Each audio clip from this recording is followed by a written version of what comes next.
Guys, tuh. Al-Fatihah. Alhamdulillah minasyaitonirrajim. Bismillahirrahmanirrahim. Alhamdulillahirrahmanirrahim. Maliki yaumiddin. Iyyaka na'budu wa iyyaka nasta'in. Shiratal mustaqim.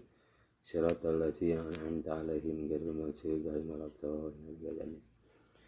Bismillahirrahmanirrahim. Bismillahi ngawitan abdi ngawas kana ieu kitab Ihya Ulumuddin. Tingkahna ngalap barokah kana jenengan Allah, sifatna Allah Ar-Rahmani anu mapari nikmat ageung ya Allah di dunia sareng di akhirat.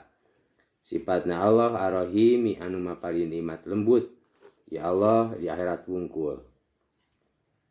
Ahmadu muji abdi saur Imam Ghazali. Allah ka Gusti Allah awalan dina mimitina hamdan kalawan muji kasiron anu seueur mutawalian anu tuluy-tuluy.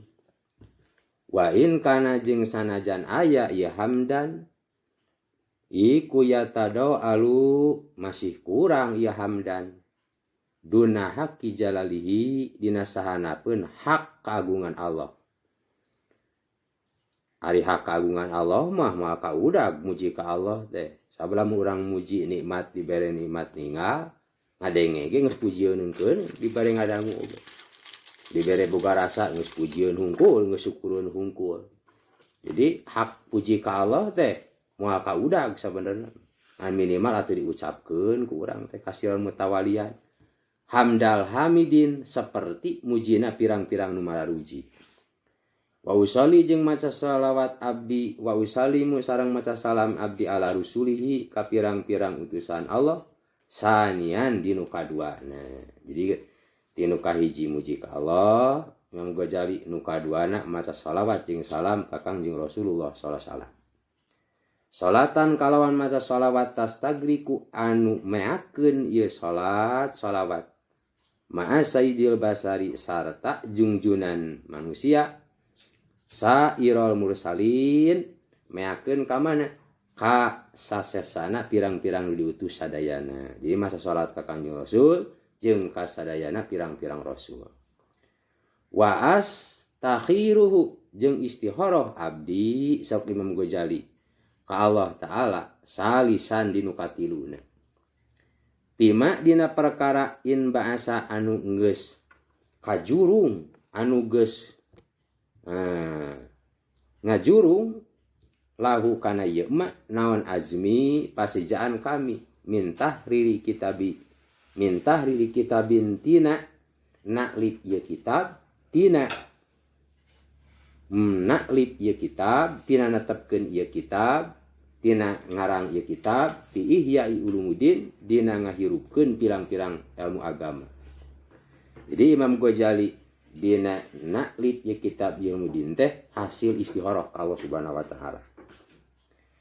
Wa antadibu jeung narima kaajak abdi cik Imam Ghazali liqat i'ta'ajubika kana megatkeun kaujuban anjeun anu ujub rabi'an nu kaopatna.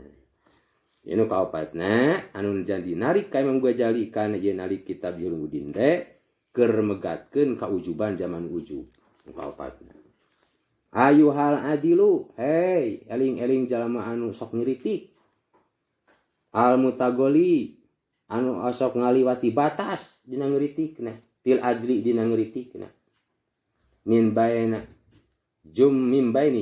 baini jumratil jahidin di antara pirang-pirang golongan anu alingkar.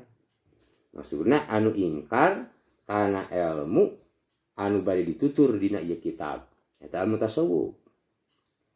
Al musrifu anu ngiritik tadi anu ngaliwati batas itakri'i dina nyacadna wal inkari jeung dina ingkarna min baini tabaqatil munkirin di antara pirang-pirang lapisan pirang-pirang nu alingkar al ghafirina anu paroho sadayana ka Allah Subhanahu wa taala.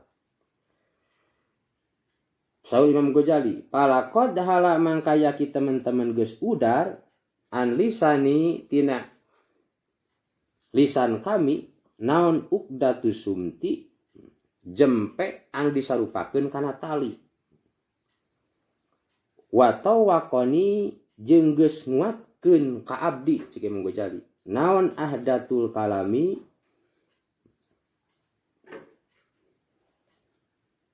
nyiapkeun cariosan jeung geus kuat nguatkeun ka kami naon ahdatul kalami mangsana nyiapkeun cariosan wa qala datunutki jeung geus nguatkeun ka kami runtuyan cariosan nu disapertikeun kana Kang Kalu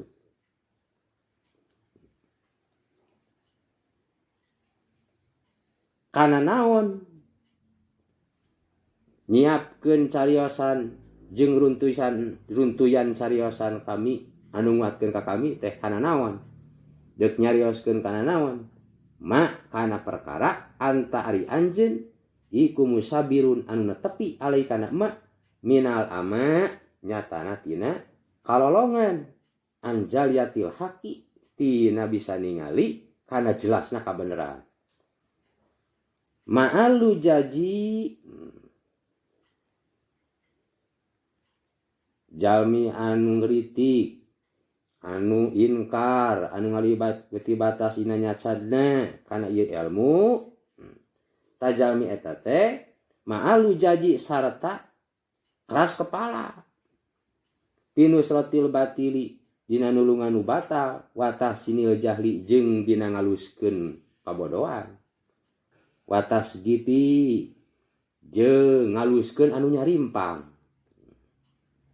alaman kajalma anu banget ngiritik sarta keras kepala jeung ngalus nulungan nu batal nu salah jeung ngaluskeun anu bodoh jeung nu nyimpang nyacad kasaha tajalma anu ngalibati batas teh alaman kajalma asaro anu geus milih ieu man anu ju'a kana ngalaan anu ju'a kana mocot qalilan tingkah anu saeutik an marosimil khalqi tina pirang-pirang kebiasaan makhluk maksudna mandi dieu teh jalmi anu seperti Imam Ghazali jalmi anu nyacad teh kas seperti Imam Ghazali eta jalmi anu rada milih anu milih kana ngajauhan saeutik tina pirang-pirang kebiasaan makhluk wamala jeung condong ieu man teh maelan kana kalawan condong temenan yasiranu saeutik an mulajamati rasmi tina netepi kebiasaan makhluk teh condong ka mana ilal amali nuju kana amal bimuktadol ilmi kalawan kapastian ilmu kalawan teterapan ilmu sok padahal eta jalmi ngalaan tina kebiasaan makhluk teh rek nuju kana padamelan anu dipastikeun ku ilmu tata jalmi milih seperti Imam Ghazali contohnya jalmi nu milih kana ngalaan saeutik tina kebiasaan makhluk teh tomaan karena mikahayang pinai lima dina ngameunangkeun perkara ta'abadahu anu geus marentah ibadah kana emak sopol Gusti Allah ta'abadahu anu geus marentah ibadah ka itu man salah ta'abadahu anu geus marentah ibadah ka itu man sopol Gusti Allah ta'ala Allah bihi kalawan emak weusina emak min tazkiyati nafsinya tanah tina ngabersihkeun jiwa tina ngabersihkeun nafsu wa islahil qalbi jeung tina ngamaslahatkeun hate wa tadarukan pangnangalaan teh man itu jadi elat atap kana tomaan elat kana eta jalmi ngalaan atawa ngajauhan saeutik kana kebiasaan makhluk kana kebiasaan pigawe ku makhluk elatna wa tadarukan jeung karena nyusuli karena namalan atau nyusuli libadi makana sawareh perkara purito anu geus dilalawarakeun ieu mah geusina emak min idaatil umri nyatana tina nya umur maksudna lamun jalmi henteu curug kana ilmu tazkiyatun nafsi jeung islahul qalbi sakumaha umur nu panjang netepan kana amal kumaha bae eta kaasupna kana idaatul umri sabab ari tazkiyatun nafsi jeung islahul qalbi mah eta anu sabab jadi ngasahkeun kana amal tak lamun teu ansrub kana tazkiyatun nafsi jeung islahul qalbi eta idatul amal idatu umri nya umur. Sebab dina galibna Imam Ghazali jalmi seueur resep ngaji kana fikih wungkul. Baksan karena kautus, baksan karena putus asa. Tina nya umur jadi maksudna baksan teh jadi elat nyusuli kana sawarehan perkara dilalawara tina nya umur. Jadi elat karena eta jalmi anu ngalaan saeutik tina pirang-pirang ciri kebiasaan makhluk. Ieu elatna basan karena putus asa minta mamita laki tina nyampurnakeun nemu. Maksud nemu teh tina nyampurnakeun ngameunangkeun. Ngameunangkeun amal anu geus kasia-sia teh. Anu geus kaliwat ku umur anu kasia-sia teh. Pangna ngajauhan kebiasaan pagawean makhluk teh saeutik karena putus asa we hese da geus moal bisa memang moal bisa tina nyampurnakeun deui manggihan amal anu geus disia-sia mah ku umur nu geus kaliwat. Wal jibri jeung tina namalan. Tina namalanana teh pan hese anu geus kaliwat geus kasia-sia umur mah hese dibalikan deui. Seperti kuang tani, hayang tani keur usumna kaliwat pan hese gitu. Iwati ku ditamalan mun taun kahareupna tah seperti kitu sedikit seperti kitu deui Imam Ghazali. Rada ngajauhan kebiasaan makhluk teh nu maksudna keur nyampurnakeun manggihan di anu kasia-sia teh jeung namalan. Wan hiyajan jeung karena ngahindari rada ngajauhan kebiasaan makhluk teh. Wan hiyajan jeung karena ngahindari diri an gimariman jauh tina kaasup golongan jalma qala anu ngadawuh pihim di iman kabeh sapa sahibu sari nu ngabogaan sara nyata Kangjeng Nabi Muhammad sallallahu alaihi wasallam.